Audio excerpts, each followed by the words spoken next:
आज सीवान में गया से चल करके एक ऐसी शख्सियत आए हुए हैं जो चुनाव से पहले काफ़ी एक्टिव थे। अंसारी महापंचायत के जिस तरीके से उन्होंने ऑर्गेनाइज़ किया, वसीम नैयर अंसारी साहब आज सीवान आए हुए हैं किसी ख़ास मौके से लेकर के। मेरी मुलाकात हुई, मैं सोचा कि कम से कम इनकी उस सोच को आप लोगों तक पहुंचाऊं कि क्या सोच करके इतने बड़े ऑर्गेनाइजेशन को चला रहते हैं और आज जिस तरीके से इनका कारवां सीवान आया हुआ है, इसका क्या मकसद है। सबसे पहले तो स्वागत है आपका। बहुत बहुत शुक्रिया वज़ीर साहब। वसीम भाई, मेरा एक सवाल ये है कि जिस तरीके से आप चुनाव से पहले काफ़ी एक्टिव थे एक पूरे समाज को लेकर के, उसका क्या मैसेज था?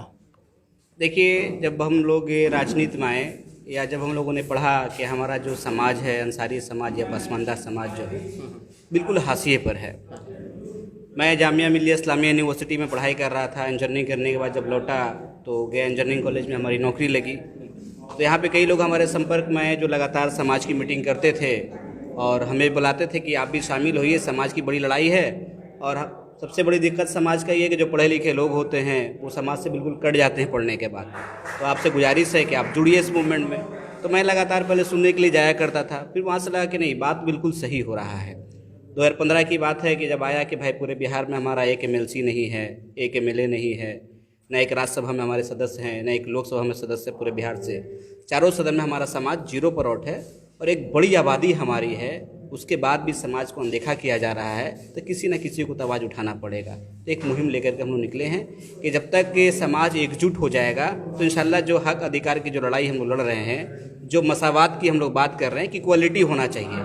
इस्लाम भी मसावात की बात करता है, तो हमारा जो अधिकार है, हमारा जो हक है वो कोई और खा रहा है। इसकी लड़ाई है कि भाई जो हमारा अधिकार हमको मिलना चाहिए। मेरा एक सवाल ये कि जिस तरीके से आपने कहा कि हम हक की लड़ाई की बात कर रहे हैं, तो सिर्फ कुर्सी के हक की बात हो रही है, सियासी बात हो रही है कि इस समाज में जिस तरीके से दबे कुचले लोग हैं, जो एजुकेशन के मामले में हो, रोजगार के मामले में हो, या बहुत तरीके की बातें हैं, 70 सालों से लेकर के आज तक इन लोगों में कोई जागरूकता नहीं आ पाई, उसके लिए भी आपने कभी सोचा है या आपकी तंजीम ने कभी सोचा है? हमारा तंजीम का जो मिशन है वही है हक अधिकार, सामाजिक एवं राजनीतिक हिस्सेदारी की लड़ाई।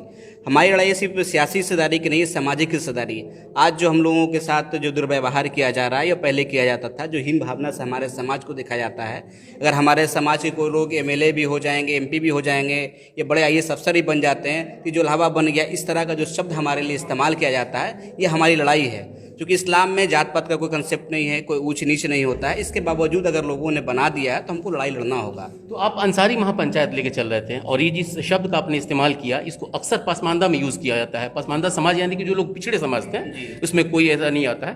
तो आप उन लोगों की लड़ाई लड़ रहे हैं कि सिर्फ स्पेशल जो कि अंसारी के लिए लड़ रहे हैं? नहीं, हमारी लड़ाई पूरे पसमानदा समाज का है। पूरे बिहार में आप देखें या पूरे देश स्तर पर देखें तो हर पसमानदा समाज का अपना अलग अलग संगठन है। कुरैश समाज का देखें जमीयतुल कुरैश है, मंसूरी समाज का देखें तो जमीयतुल मंसूर है, राइन समाज जो हमारे पसमानदा भाई हैं उनका जमीयतुल राइन बना हुआ है। उसी तरह अंसारी समाज का भी कई संगठन है, मोमिन कॉन्फ्रेंस है, ऑल इंडिया मोमिन कॉन्फ्रेंस है, हम लोग महापंचायत चला रहे हैं, अंसारी एकता संगठन है। तो हर संगठन जो पसमानदा का अपने अपने स्तर पे काम कर रहा है।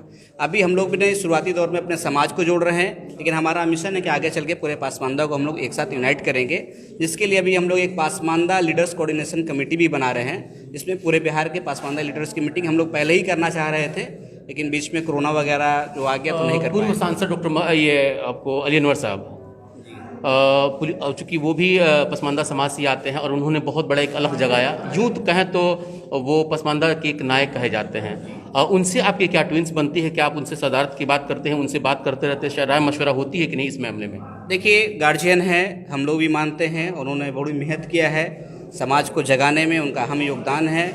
और लेकिन एक बीच में जो गैप आ गया तो कई लोग उनको जिम्मेदार भी मानते हैं कि जिस तरह से आपने एक मूवमेंट को शुरुआत किया, पूरे बिहार को एक जगह पे लाने का काम किया, उसके बाद जैसे ही आप राज्यसभा चले गए तो समाज बिखर गया।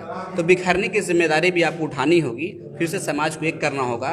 और हमने जितना भी कार्यक्रम अंसारी महापंचायत का किया, चाहे बिहार स्तर पे हमारा प्रोग्राम हुआ हो या फिर सबसे बड़ा जो अंसारी महासम्मेलन भी हम लोगों ने किया, सभी जगह पे अली अनवर अंसारी साहब मौजूद रहे। उनका हमेशा हम लोगों के ऊपर हाथ है, हम लोग गार्जियन स्वरूप उनको लेके चलते हैं। आप सीवान आए हैं तो जाहिर है कि पूर्व सांसद शहाबुद्दीन के बारे में बात होगी, इसलिए कि वो जिक्र अगर नहीं हो तो शायद सीवान का मामला आपका अधूरा पड़ जाता है। चूँकि इससे पहले हमने देखा चुनाव के वक्त में आपने एक महागठबंधन का साथ दिया था, उसमें पप्पू यादव का साथ भी आप लोग रहे, कैंपेनिंग भी किया। और टिक्का खान साहब जो कि शहाबुद्दीन साहब के रिश्तेदार माने जाते हैं, उनके काफ़ी करीबी भी हैं आप। अभी का जो माहौल बदल रहा है, इस माहौल में आप अपनी इस तंजीम को कैसे सेट कर पाएंगे? देखिए, हम लोग की जो लड़ाई है वो शुरुआती दौर से है। कि हक, अधिकार, सामाजिक और राजनीतिक हिस्सेदारी की। जहाँ बराबरी की बात होगी हम लोग किसी के साथ भी रह सकते हैं। ऐसा नहीं कि कोई हमारे लिए है कि शहाबुद्दीन साहब मेरे लिए कुछ अलग चीज़ हो जाते हैं या उनसे हमारा कोई दूसरे तरह का मामला है। हम सभी लोगों के साथ यही कहते हैं, जो मसावात की बात करेगा, जो इक्वलिटी की बात करेगा, जो सभी को बराबर अधिकार देने की बात करें, हम लोग उसके साथ एडजस्ट हो सकते हैं। उमर खान साहब बराबरी की बात की है आपसे जिस वक्त आप लोग बात कर रहे थे? जी, उमर खान उर्फ टिक्का खान साहब ने क्या आपको बराबरी की बात कह के ही आपको पार्टी में लेके आए हुए थे क्या? नहीं, हम लोग तो पार्टी में कभी गए भी नहीं। हमारा जो जाप में तो थे ना आप, आपको समर्थन किया? नहीं, जाप में हम लोग कभी ज्वाइन नहीं किए। चुनाव के समय में राजनीति में सियासी हिस्सेदारी को लेकर के हम लोगों ने जन अधिकार पार्टी को समर्थन दिया था और समर्थन के बदले में कुछ टिकट हम लोगों ने उनसे लिया था। टिकट मिले? हम लोग को 12 टिकट की बात थी, लेकिन हमारे कुछ उम्मीदवार इधर उधर हो गए तो 6-7 लोग चुनाव लड़ पाए। उसमें कितने जीते तो एक भी नहीं, सारे चुनाव हार गए। आप देख रहे हैं पूरे बिहार में जो हमारा गठबंधन था, हम लोग एक भी चुनाव जीत नहीं पाए। लेकिन एक जो संघर्ष का जो लाइन होता है वो खींचने का हम लोगों ने काम किया। हमारे समाज के लोग एक के गठबंधन से चुनाव लड़े, कुछ ही वोट आया है। जो हमारी लड़ाई है, बहुत सारी लड़ाई जो जीतने के लिए नहीं लड़ी जाती है, कुछ लड़ाई इसलिए भी लड़ी जाती है कि आप बताएं कि आप जिंदा हैं। पप्पू यादव जी को बेल मिल गया, उनको हो सकता कहीं जेल से 2-4 रोज बाहर भी आए, आपकी उनसे अच्छी संबंध भी बनती है। आप उनके लिए कोई लड़ाई लड़े हैं अभी तक, या किसी से बात की है, या उनके लिए कोई ऐसी आवाज़ उठाया? देखिए, पार्टी के साथ लगातार हम लोग संपर्क में रहे हैं और जैसे ही हम लोगों को गिरफ्तारी का मिला, समाचार मिला, तो उस समय कोरोना का गाइडलाइन था, लॉकडाउन था, जो अपने स्तर से हो सकता था हम लोगों ने एक दिन नीतीश कुमार जी का पुतला दहन भी किया।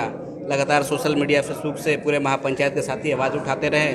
चूँकि उन्होंने लड़ाई लड़ी है, गरीब दलित समाज के लिए लड़ाई लड़ी है, वो हक की आवाज़ हमेशा उठाते रहते हैं। एक विपक्ष की भूमिका में पूरे बिहार में रहते हैं, तो वैसे इंसान का होना ज़रूरी है। इसलिए हम लोग हमेशा पप्पू जी के साथ रहते हैं और उनके रिहाई के लिए हम लगातार लड़ाई लड़े। आपको अगर मौका मिले जेडीयू को और आरजेडी को चुनने का, तो उसमें से किसको चुनेंगे आप? देखिए, हम तंजीम की हैसियत से हम लोग ये पूरी तरह से एकदम स्पष्ट हमारा है कि जो हमारे समाज को हिस्सेदारी देने की बात करेगा, चाहे जदयू हो चाहे राजद हो, हम लोग किसी के साथ भी जा सकते हैं, लेकिन हिस्सेदारी की जो बात करेगा हमारा समाज उसी के साथ खड़ा रहेगा। यानी कि आपकी अपनी कोई नीति नहीं है, सिर्फ कुर्सी की लड़ाई है? नहीं, हमारी कोई कुर्सी की लड़ाई नहीं, हमारी लड़ाई है सियासी हिस्सेदारी की, हमारी लड़ाई है सामाजिक हिस्सेदारी की। जो हमारे समाज को अधिकार देने की बात करेगा, जो हमारे समाज को बराबरी पर लाने की बात करेगा, जो हमारे समाज को मुख्य धारा में जोड़ने की बात करेगा, हमारा समाज उसके साथ खड़ा रहेगा। बिल्कुल, ये अंसारी महापंचायत के जो है कि सदारत करते हैं, और जिस तरीके से इन्होंने एक अलग जगह खास करके बिहार में, वो काबिल तारीफ़ है। हालांकि जिस तरीके से ये सियासी मसावात की बात कर रहे हैं, वो भी देखा जाए तो कहीं ना कहीं सभी राजनीतिक पार्टियां इसको महसूस करती हैं, लेकिन नहीं दे पाती हैं। कारण क्या होता है कि सही में उस बात को ना तो कोई आवाज़ उठा पाता है और ना वो तंजीम उठा पाती है। अब देखना यह है कि वसीम साहब अपने इस सफ़र में कहाँ तक कामयाब होते हैं। बने रहिए हमारे साथ। शुक्रिया।